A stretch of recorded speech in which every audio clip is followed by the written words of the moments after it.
Hello everyone. तो इस video में हम देखेंगे कि नाबार्ड ग्रेड ए की ईएसआई ऑब्जेक्टिव में हमसे किन तरीके के क्वेश्चंस जो हैं वो पूछे जाते हैं। तो students, first of all here is the distribution of questions on the basis of weightage कि किस टॉपिक को कितनी वेटेज यहाँ पर दी गई है।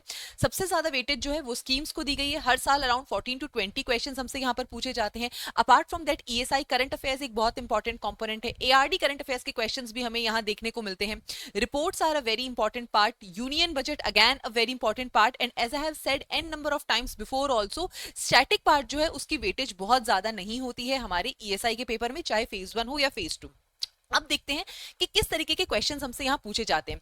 क्वेश्चंस को लेकर के एक कॉमन डाउट जो हर स्टूडेंट के दिमाग में होता है वो ये होता है कि स्कीम्स को हमें कितने डेप्थ में पढ़ना है, कितना डेटा ऐसा है जो हम छोड़कर जा सकते हैं। तो स्टूडेंट्स, यहाँ पर जो क्वेश्चंस अगर आप देखेंगे, ये वाला क्वेश्चन जैसे है the duration of the short term training courses in the प्रधानमंत्री कौशल विकास योजना।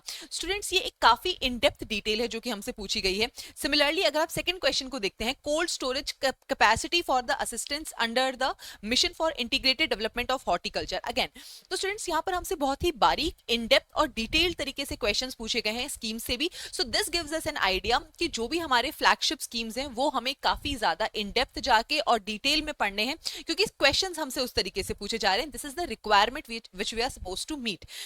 और उसके अलावा अगर आप इस थर्ड क्वेश्चन को भी देखते हैं, प्रधानमंत्री मत्स्य संपदा योजना का क्या टारगेट नहीं है, तो यहाँ पर भी जो टारगेट हमसे दिए गए वो बहुत ही ज्यादा सुपरफिशियल या इजी तरीके से हमें ऑप्शंस नहीं दिए गए। यहाँ पर भी हमसे बहुत ही ज्यादा बारीकी में, इन डेप्थ में, डिटेल्स में जाकर के हमसे पूछा गया कि क्या टारगेट नहीं है यहाँ पर। तो again this gives us an idea कि हमें स्कीम्स जो है वो काफी इन डेप्थ में जाके पढ़नी है। अब आपको लगेगा मैम आप तो सारे मुश्किल मुश्किल सवाल दिखा रहे हो, क्या आसान कोई क्वेश्चन नहीं आते हैं?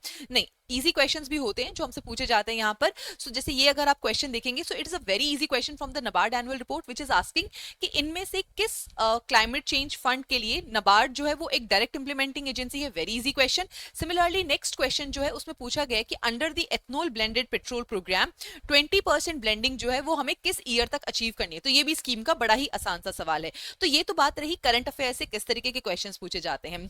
अब हम देखेंगे कि स्टैटिक पार्ट से हमसे किस तरीके के क्वेश्चंस पूछे जाते हैं। अगर आप यहाँ देखेंगे इस क्वेश्चन को, तो यहाँ पर हमसे बोटैनिकल सर्वे में पूछा गया कि आईयूसीएन रेड लिस्ट के अंदर कौन सी कैटेगरी नहीं आती है। Again an easy question. Similarly यहाँ नेक्स्ट पार्ट में हमसे एसईजेड स्कीम्स के सेलिएंट फीचर्स पूछे गए हैं। अगेन स्टैटिक पार्ट से है लेकिन काफी ही इजी क्वेश्चन है जो कि आप कर सकते हो। So these are the kind of questions that are being asked in the ESI objective part. I hope this video was helpful. Thank you.